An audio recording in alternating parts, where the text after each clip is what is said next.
I don't know how I want to reveal. You don't care. I got nothing. Let's do an upwards curtain. I got nothing.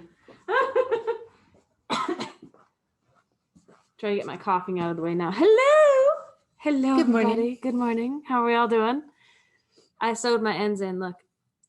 Welcome to the Sun Dragon Sideshow. The Dear Becky and Lizzy edition. Ugh. Had to stop and think what day it was. Wait, what? Liz got flowers for her birthday. They're so big and ginormous and wonderful, they don't fit on camera.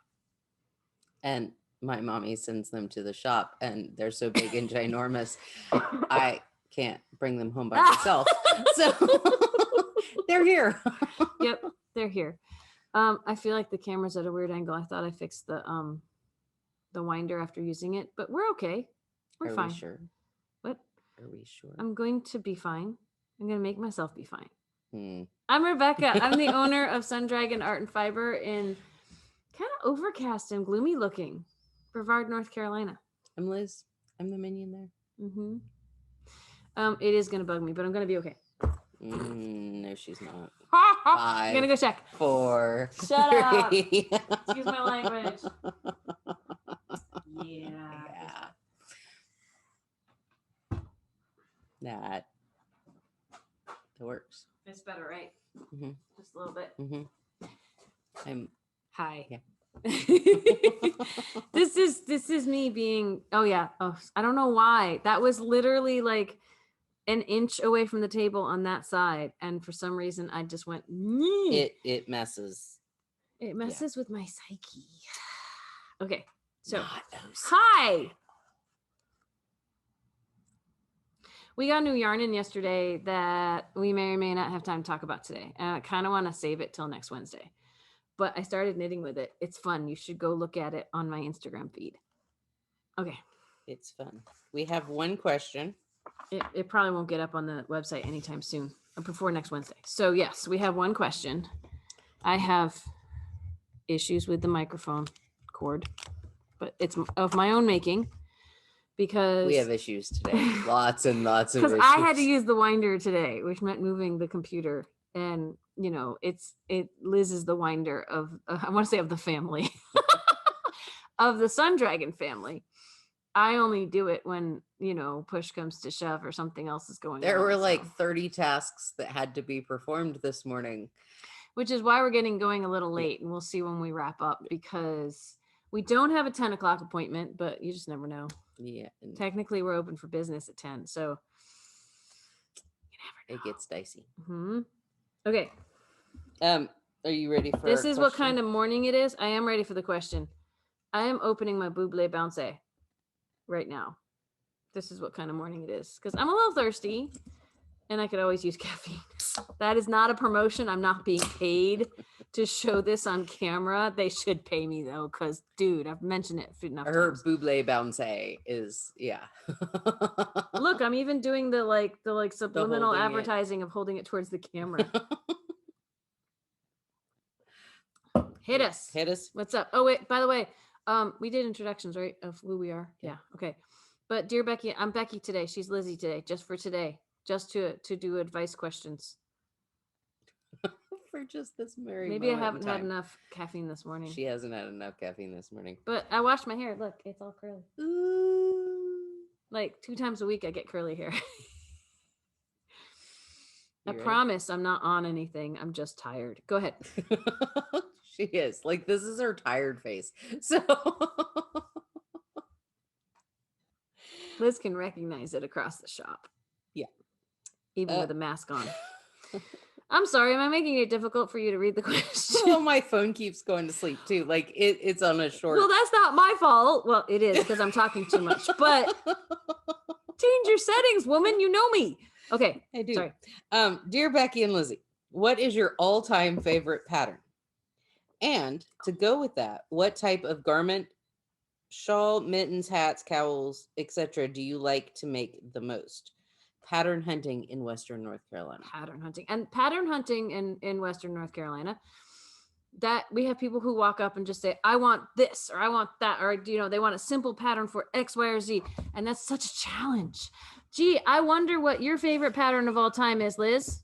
I read that. I was like, mine's pretty easy. When I heard that, because, okay, that was sent to both of us at different times, and I forwarded it to her to make sure it wasn't lost. I missed that part of the question. I skimmed it. Okay. And, and, and I glossed over that first part of it, but hearing it, I was like, I wonder. I have. I could be wrong. What? No. I am. Yes. I am very much a creature of habit, both with my dresses. Like, I do two different style dresses. One's like these that are fitted up at the top, and then rectangles at the bottom, and my other dresses that are just all rectangles. Like, I don't deviate. And my knitting is very much the same. It's triangle shawls, more often than not a papillon, or that's my attempt to make a no, never mind. Can't do it with my fingers. Or my hats. Like, oh yes. Your gnome hats. I do either gnome hats, I would say really close little the hats. Fisherman's wife beret. You've made over and over and over and over. I mean, we should revisit these as we go through the categories, but there are certain things I know she's got multiples of. Yeah, and occasionally could it be the papillon? Yeah, the papillon is my like recent. It's been a year obsession, and I have like, you know, forever. But I might dabble with another pattern, but I'm going to go back to the, you know, it's going to be a triangle shawl. It's going to be mindless knitting, or as mindless as I can get. And after making as many papillons as I have, the papillon is kind of mindless knitting. It's not mindless the first time you do it. Maybe not even the second time you do it. But after a while, you have to pay attention to the pattern, but there's a rhythm to it. You have to hit like a dozen like Liz. And then there's a definite, I mean, the papillon is the only shawl I've made multiple times, for the shop, especially. And it's one of the more expensive patterns online. It's $14. It is worth every penny. But I've made 4 or 5, or I'm working through, you know, various stages. And there's parts when I hit certain parts of the instructions, I'm like, yeah, I got this. But it's definitely, there's more of a flow for Liz. Like, she's got, oh, it's this, it's that. It's going uphill or downhill. Like, she's got a whole system worked out for big chunks of it. Although there's still some counting involved, but there's always counting. There's always referring back. There are a couple of rows, like the rows that in the 19s and the 20s, early 20s, in the middles. It's, you go to a certain point, and then you do the start of a red or an orange box, and then you swing over and you do the start on the other side, and then you match it. There's all this easy stuff in the middle once you get used to it, and then there's end stuff that you really have to pay attention to. I still need the pattern. Like, it's not a memorizable pattern. I'm sitting here thinking while you're talking, and I'm like, favorite pattern of all time. That's a tough one for me. And I don't know if that's because, I wouldn't say that's because like there's no pattern that jumps out to me as being awesome. I think it's because I dabble in so many patterns, because I have to kind of keep going with different things to keep the shop like energized and keep the customers intrigued by new things. I could rattle off like a bunch of designers I really like, but I'm struggling. Other than, you know, Papillon's great. I don't know if I would say it's my favorite of all time, but it's the only one I've taken the time to do more than once, because it looks different every time. That's what makes it fun, you know? We also knit and do projects for completely different reasons. Yeah.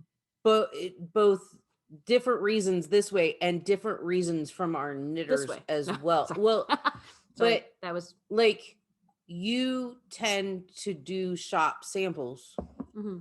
my goal with the Papillon is how many different variations I can find. Like you more do stuff for yourself. For myself, I do sometimes it's, yeah, I have multiple purposes, but the first one is always this would be cool for the shop. Yeah. It also, there could be a secondary, I would like to make this for myself too. Yeah. But more often than not, it's people at the shop would like this. Yeah. I do it to go with my outfits, to go, I don't give them away. That would just be crazy talk. You've given one away, but that was family. That was family. That's and that different. was my sister. And I still check in to make sure she still wears it. I'm looking around, or I'm trying to think about things I've made and what would be at the top of my list. Because there's a lot of things that have been fun. And there's some things that have been like, yeah, that was cool. So, plus with the Papillon, we've kind of made it a theme of our show. It keeps coming back, doesn't it? Yeah. It's not like it's the only thing we talk about. I say, because some of our shows that have had the most views, it's because the Papillon has been in them. And it was one of those, well, we could just talk about the Papillon, but then we probably get tired of it. You guys might not get tired of it. Let us know. But that's just so hard. I mean, I would say in crochet, the Fall River is one of my favorites of all time crochet wise for a shawl. I haven't made it more than once, but I would, and it's the one that is the most popular for the shop. Like people see it and go, ooh, I want to make that. I am really on a sweater kick right now, and any like just nice, simple top down raglan sleeve, the diagonal sleeve, sleeve increase. That's my go-to. I could make from an old Leisure Arts book I could just make that kind of sweater forever. And there are several designers who have good versions of that out now. There's Knititude has a really nice one. So does Tin Can Knits. In terms of Tin Can Knits is called Flax. It's got some funky garter on the sleeves that you can do or not do. You can choose not to do it if you're like, that looks weird. But it adds some variety and interest if you don't want to do just the straightforward knitting. That's the one that's like on the top of Ravelry searches all the time because it's nice and simple. But yeah, that's gonna stump me. I might come back to it. I think it's not necessarily for you. Yeah. Favorite pattern. It would be favorite designer, because you tend to go. Everybody tends to have their favorite designers. Yeah, and we might have already either we've rattled them off or I've put them in the newsletter. I can kind of circle back to that, or I can weave that into the conversation as we talk about the categories, right? My favorite designer for crochet is the Fall River, and I should Katia Novikova. It's on my paper right here. I need to take notes because there's no way all of this is going to end up in the description if I don't take some notes. So I'm more taking notes. I might not mention all the patterns we're talking about, but I'm going to try to mention all the designers we are about to mention. So, and there's some big name designers that like everybody follows, and I like some of them. And then there's some designers that aren't as popular and as everyone goes gaga over that I think are really cool. And I'll try out their patterns. Some of them, like my Milky Way shawl, I just happened to stumble across. Like it wasn't some of the patterns that you or I find are just, it's chance. It's you roll the dice and you go, that looks really cool and I like that. And we could be first time designer, whatever. We could be searching for specific things. Like I need to find a pattern for this new yarn. And I put in the weight of the yarn, and I've been on the sweater kick lately. Why not start another one? And so I look for sweaters and I scrolled through, and I think just like YouTube and Ravelry and all these other places have the same ups and downs in that popular designers, Google searches have the same issue of popular designers or people who, I wouldn't say on Ravelry, it's a pay issue, because that's what happens on Google sometimes, is someone's paid to have their result come up higher. But things that are the algorithms, like on YouTube, um, it's a self-propagating cycle of things that are popular are going to be pushed to the top of the feed, and that makes them more popular and keeps them at the top of the feed. The same thing with searches for patterns. If you put in baby blanket on Ravelry, the things that are going to be at the top are the things that are popular and have been looked at a lot, but that makes them popular and looked at a lot. And so there could be some first-time designers who are trying to break in and they can't, or it's hard, or they're way down scrolling or on the second or third page. In publishing, we call it below the fold, right? And so that means they don't get looked at and they don't get the love they should. It's the same thing with YouTube. Like we're gathering a following. Brian, my husband-like person, Brian, is trying to make a go of it at doing piano videos. And he says, I look online and someone's doing something. It doesn't look half as good as what I'm doing. But it's got 1 million views. Like what? And it's sometimes that's pure chance. And sometimes that's that self-propagating cycle. If it gets kicked, if the algorithm picks it up, all of a sudden, that's the only one people click on. So I think the same thing happens on Ravelry. Like we might stumble across something because we hunt through the pages, or we might stop at the first 5 and still find something cool, but it's, I tend to do several, like when I search for something. She's good at this. I'll put in yards and meters, because then you get designers from Europe and Asia. And I'll also go through at the top. It'll say most popular, hot right now, and then it'll say most favorites. Like there are several, and so I'll go through several of those different categories. Yeah, because some of the most favorited items aren't the most popular, but people keep throwing them in their favorites. Like instead of saying different ways to search. Yeah. So hot right now, best match, newly published, that could bring up something different, Yeah, exactly. So I'll go through several of them. And even if you don't go more than 2 or 3 pages deep, like on my phone, I'll scroll down through maybe 2 or 3 pages, and sometimes they'll all overlap. Sometimes, they don't, but occasionally you'll find something and you'll go, huh. So.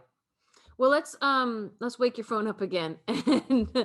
And there were categories. We can rattle off some things about either what we like to make or styles, or right? Was it asking in general? To go with what your favorite pattern is, what type of garment, shawl, mittens, hats, cowls, etc. do you like to make the most?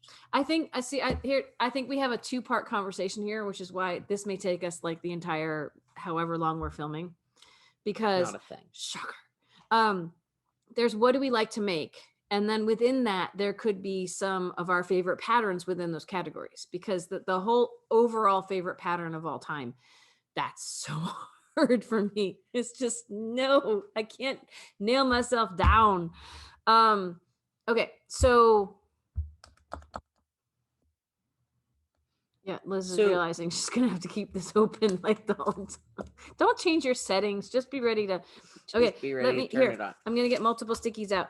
List off the things. Shawl, mittens, hats, cowls, etc. And basically, it's which one do you like to make the most? What's not on that list is my latest obsession. Sweaters. It's sweaters and tops. Socks. But okay, socks, sweaters. I was on a sock kick for like a month. 10 minutes. That's the same thing in my speak. And I was going to make all these pairs of socks, and then, sweaters kicked in. Other things took priority. I need to get back to the socks. They just take a while. Like a sock for me, a pair of socks for me takes, I discovered the one pair of socks I've made that they're my Tuesday socks. I tend to wear them like every Tuesday because that's the day after laundry. Anyway, I think I finished those in like one of my weekends off where I wasn't supposed to be doing anything for the shop and just doing stuff for me. It took me a weekend of like solid knitting, but I don't often put aside a solid weekend for only one project. I mean, sometimes I do if I'm close to finishing. Anyway, that's another whole nother rabbit hole. But it was for a while that shawls. I like shawls a lot. I go in and out of wearing them a lot, but they're versatile. I feel like, depending on the construction and the size, they can be very versatile. For like Liz likes to wear them around her shoulders. Great grandma shawls. And I like to wear them more like a scarf or like a tucked up cowl like this. And so that's one of the cool things about shawls. I remember when I was opening the shop, someone said, well, shawls are going out of fashion. Like tops are the new thing, which is funny because I wasn't into tops then and now I am. And I was just like, really? Are they really? Because for some people, shawls never go out of fashion because there's a versatility of size. There's a versatility of how to wear them. And there's kind of a more of a finality to the project depending on the size of shawl, as opposed to socks or tops that can take a lot longer to make. Socks because they're teeny tiny and teeny tiny needles, and tops because there's just more intricacy to construction. I know people who are serial knitters of all types, whether it be shawls or socks or what have you, and they may never wear them. They just like making them. It's that whole process versus product discussion that we've had before, right? I've met people who are like, oh yeah, I knit that and then it goes in a box or on the shelf, or I give it away, or like, and I'm like, for me, I make all my dresses, so for me it's just an accessory to go with my wardrobe. But I knew a knitter once before I opened the shop. Yeah. I'm sorry if you're I'm going to done. follow that butt with I'm something. done. I jump in. Tend to stop with but. It's like my And then I'm like, that's my opening. And then I go, wait, am I cutting her off? My butt is your Okay. I'll try to remember that.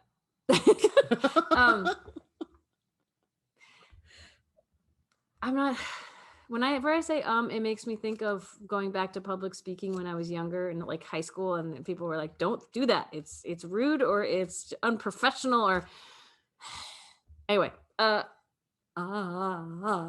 not saying but it's hard to keep talking if I don't say it though. That's so weird. It's just like, it's making me stop and think about what I'm going to say next, but then I can't figure out what I'm going to say next because I haven't said filler words. Just say I know. Okay, fine. What was I going to say? I was going to say, I knew a knitter over in Franklin. I think she passed recently, but like all she knit were socks. That's it. That was her comfort zone. That was her happy place.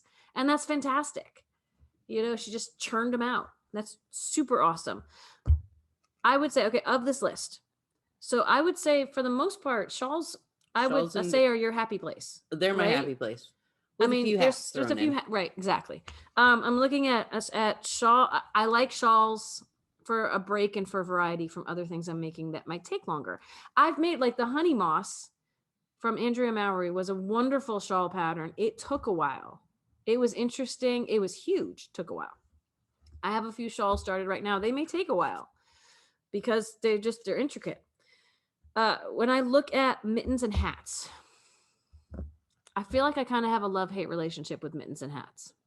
I think you and I have both done mittens or fingerless, I like fingerless mittens or gloves. Yeah. We've dabbled in them more purely for the fact that it's cold and either our loved ones need them or we need them.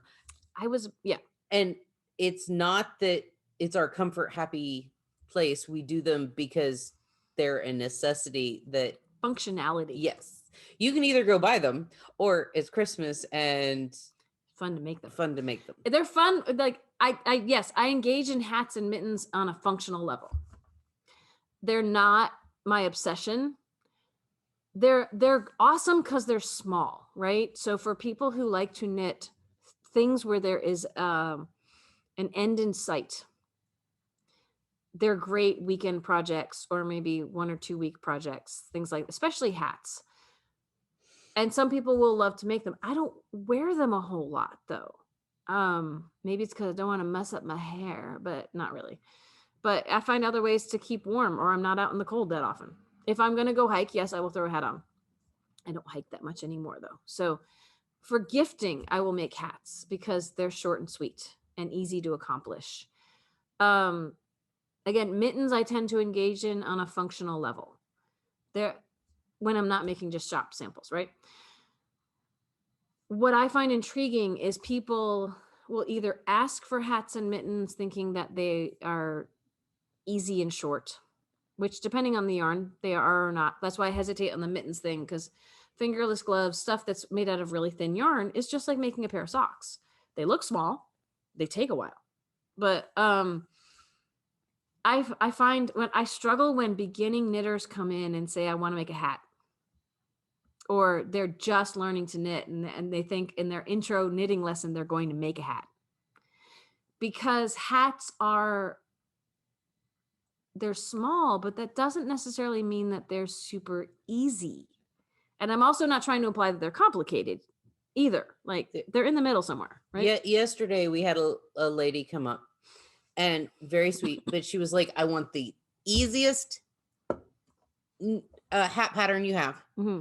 And machine washable yarn to go with it. And I was like, okay, so everybody's definition of easy is different. Mm-hmm. There are 3 ways basically to construct a hat, and there are multiple ways within those ways to do it. Mm-hmm. But you can do a tube and sew or put the yarn through the stitches and pull it tight. Cinch it up or sew it off straight or something. There's shaping. Yeah. The shaping is the part that catches everyone. And that first one Liz mentioned does not have the shaping. No. But there's what most people think of when they think of a hat. There's knit it flat and sew it up. And then there's decreases towards a fitted it's a tube, type but hat. then it has to close in. And that's not beginning level. And unfortunately, everybody's idea of easy, like we have knitters who have been knitting hats forever. And they have their preferred method. And part of the reason that's their preferred method is they really, really, really, really, really don't like doing the other stuff. Like, I don't want to seam it. Mm-hmm. We have other knitters who do hats flat because they don't want like going in a circle to do. Yeah. And everybody has their preferred, and everybody's idea of easy is different. Yeah. Like me saying, well, that's not for a beginner. I know there's a lot of people out there who are like, don't turn people off from making hats. I'm not trying to. What I think will turn people off from knitting in general, if they've just learned to knit, is they think, okay, a hat, it's simple and it's small and it should be my first project. And I would say no. I would say advanced beginner, which means you're comfortable with knitting and purling. And maybe a decrease. Well, that's the decrease is the next level. Yeah. Like having to shape it is a level 2, I would say. It's not a level 10. It's not like, oh my gosh, I can't make a hat until I've been knitting for 10 years.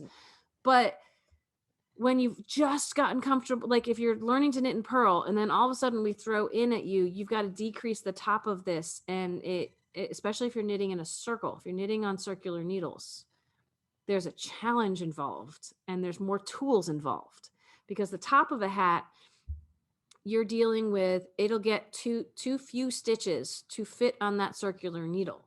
So we're talking about learning the decrease is your next thing after being comfortable with knits and purls. So that's why Liz brought up decreases. And then when you decrease and you have very few stitches on the top of your hat, it's not going to fit on those circular, it's going to be too stretched out on your circular needles. And unless you want it to look really loose and crazy because you've muscled through that on your circular needles, you need to find a way to knit smaller. And there are 3 main ways. Yeah. And they're all weird and slightly uncomfortable. And you have to decide which one is the least uncomfortable. But that, again, if you've just learned to knit, this conversation, you either will glaze over or run screaming for the hills. People look at me and they're like, but it's a hat. And I'm like, it's a hat. There's more to It's like, it's a tube sock. Okay. Are you going to have a seam across the toes? Are you going, like, there's no heel. Great. But there's still complication. There, when you're constructing anything apart from like a scarf or which is why we often holder, start people on scarves, even though they take a long time and you can lose the will to knit. There are options that have limited range of craziness. Like the construction is super simple. You can make it super complicated, but the basic construction is super simple. And then there are objects that they have just by the mere existence a more complicated. Which is why when people say, I want to make a hat, I'm like, okay, let's make a scarf, or the next thing on the list here is a cowl first. So, and I already knew this was going to happen. We're going to run at a time, and we're going to let that person leave a message because we still have 10 minutes till the shop opens. So a cowl. I have pluses and minuses on this, but I make a lot of cowls. Cowls are kind of my go-to because a shawl wrapped around like this can come undone and fall off, and that's annoying. Without one of those little leather bands that's really popular right now, or a pin, and that sometimes that's complicated too. So a cowl is just, this would be a great beginner project in some ways because you can knit it flat and sew it together, or knit it in a circle and be done. It's more sizable, like a bite-sized chunk. So a cowl is essentially like a neck sock, something that just sits around your neck. And I will say my happy place is triangle cowls. And I'll tell you why. I've got one here. And Melanie Rice, let me take a note on this, is someone's hoping we're going to pick up the phone. Melanie Rice, or they've got the wrong number and they're trying again. It's still the wrong number. She's a great designer of triangle cowls. So what I just had on looked like, had a little V point, right? And let me make sure. There we go. Yeah. The triangle cowl will have that same little V point, but I don't have the extra bulk of wrapping the shawl around me. And I'd say it's a throw it on and go. It looks like you've done a smaller triangle shawl, and some of them, like your shift cowl, is actually bigger. So they can be really big. We've got one from Noro that Noro has written that it's a giant rectangle, and when you sew it together, you come out with a triangle cowl, and yay, keeps your neck warm. It's stylish.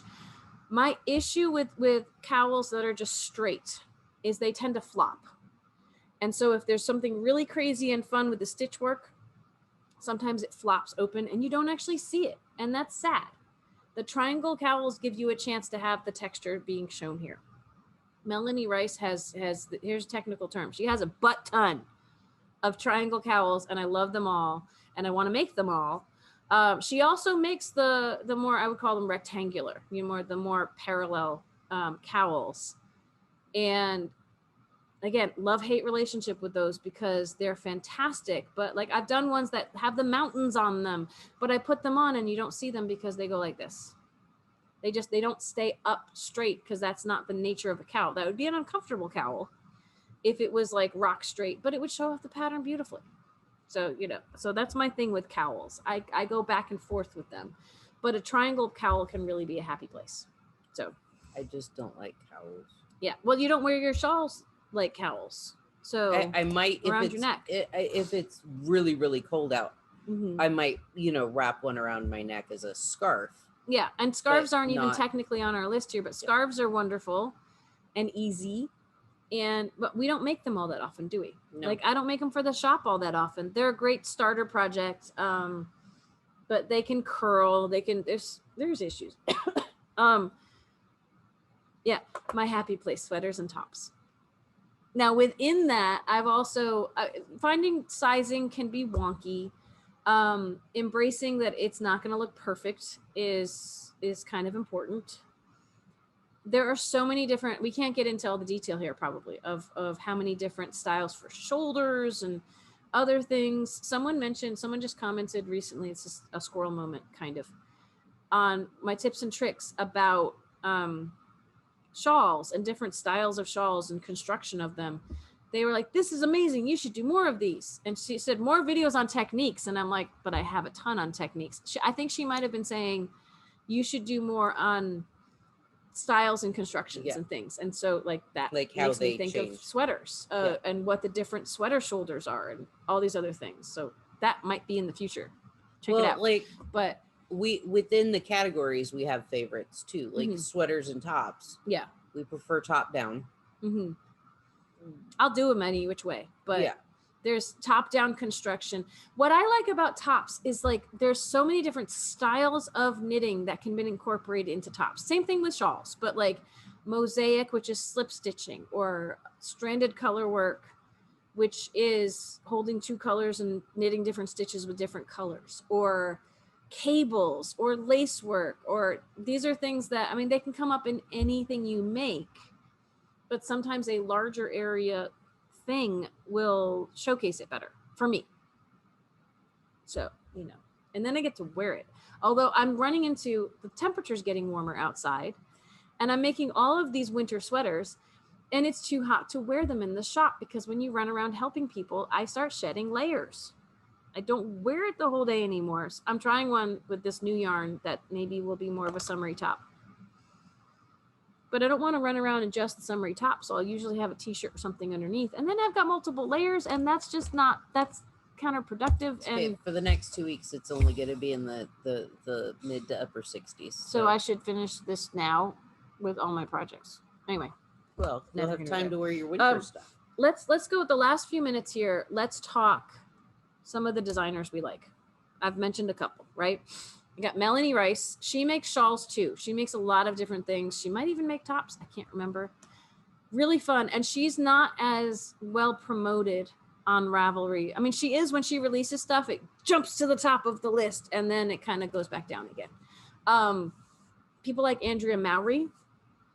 She is super popular, always will be, makes wonderful. She does sweaters, she does shawls, she does cowls. Like some of my favorites of hers, like she doesn't need promotion from us, but we do have, I say we have some things that we like.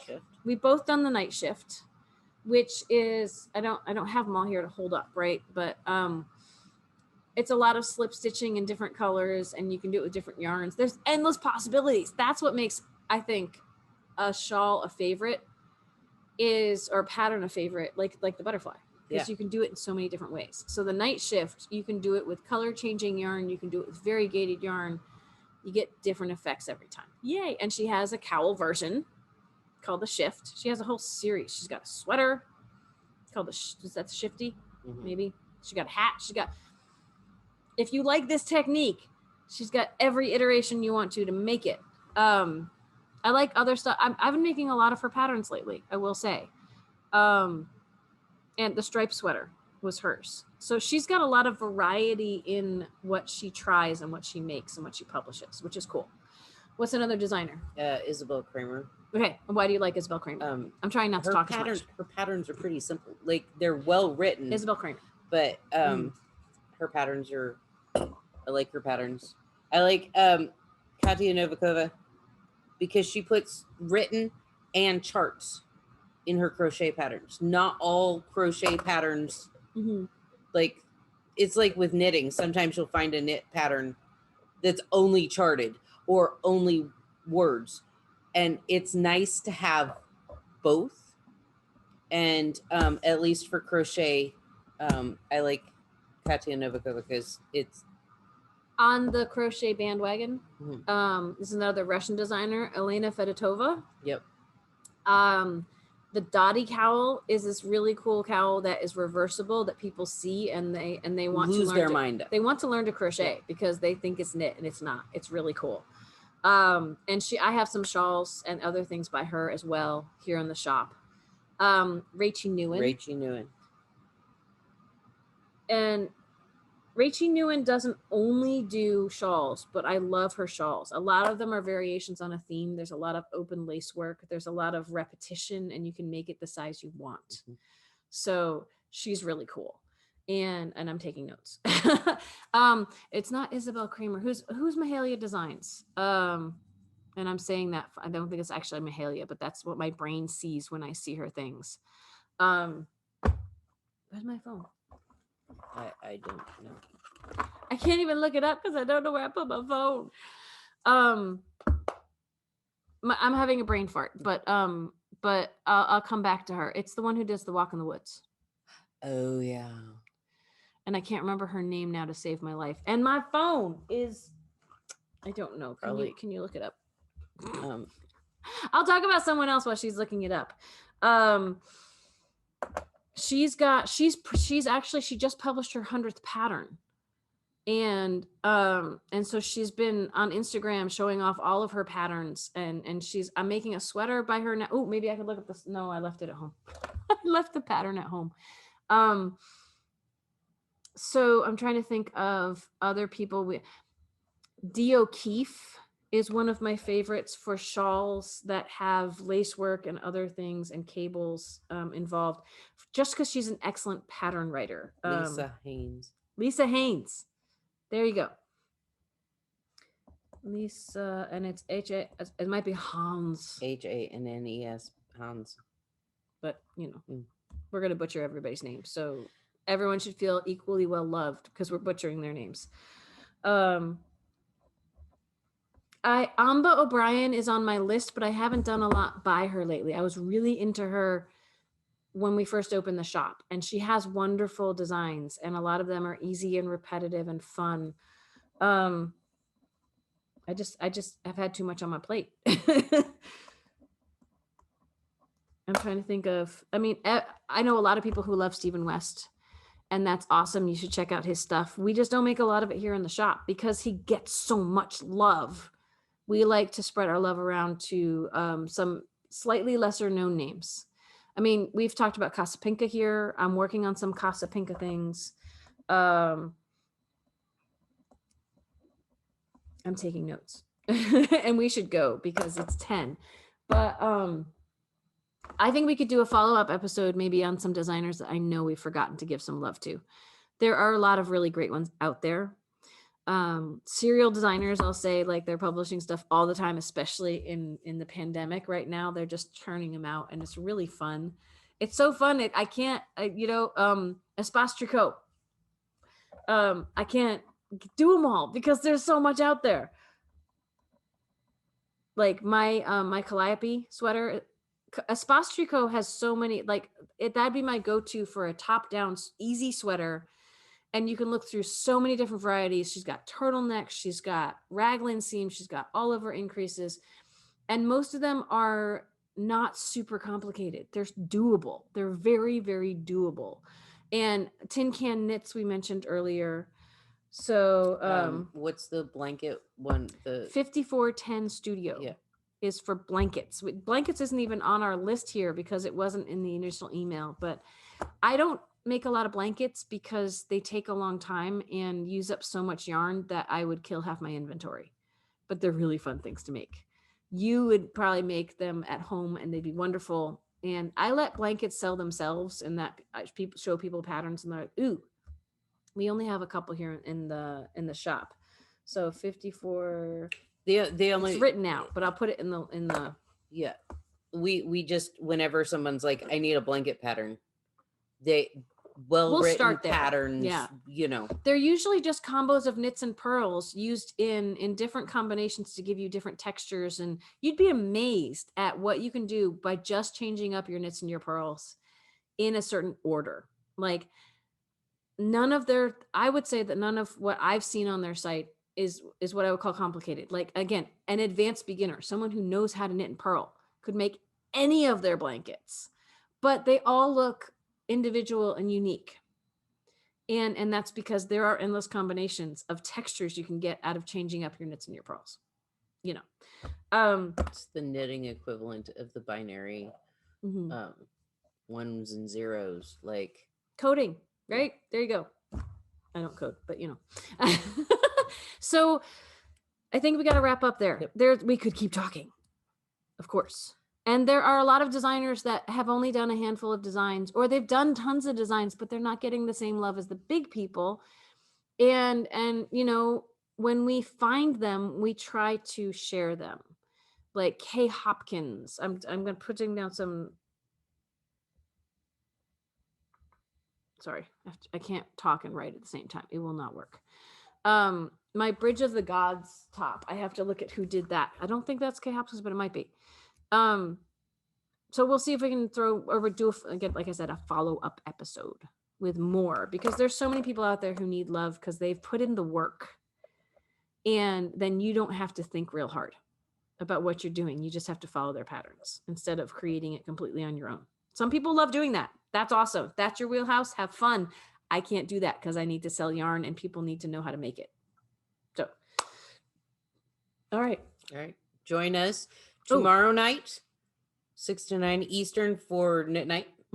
828-877-35550. Yes. And then on Saturday, we have Facebook Live. It's our monthly Zoom Facebook Live. with the same phone number. And it's also local yarn store day. Yep. And we're having because we hit 500 subscribers and we're getting some more. It's been great. Yay. We're ticking up little by little. Next 2 weeks. So we're nearing the end of our broadcast, week 1 of this sale. Sideshow 500. SIDESHOW 500. Online will get you 25% off for the next week and a half, basically. Say it to us when you come in the shop. We had a knitter come in and they're like, "Oh, what was it? What was it?" And we gave them clues and they figured it out. We're going to have also a 25% off sale, but you can't combine them. But if you need another code that might be easier to remember, tomorrow, because local yarn store day is Saturday and we're not going to be here. We're going to be online with y'all. So Friday through Monday, I want to say it's the 16th through the 19th, maybe. The code LYS2021, LYS 2021 will save 25%. So whatever you can remember, put it into the box at checkout, save money. If you want to share with friends the local yarn store code, if they're not watchers of the show, I mean, if you want to share the code from the show, just, share it with someone who really loves and appreciates yarn. So yeah, there's so much going on. And then I'm going to sleep all day Sunday. So we love you all. We miss you. Please consider subscribing if you haven't already, because yes, we have earned a sale, but you might help people earn their next sale if you subscribe. At least, I was watching someone last night who was like, smash the like button. At least give us a thumbs up if you are mildly entertained by listening to us go squirrely on what we like to make. Everything, really. Yeah. And give us a message in the comments if you want us to talk about something else, or email Liz at sundragonartandfiber.com. Sorry, I just was on a roll. You're fine. If you want to send a Dear Becky and Lizzy in for next week. Bye.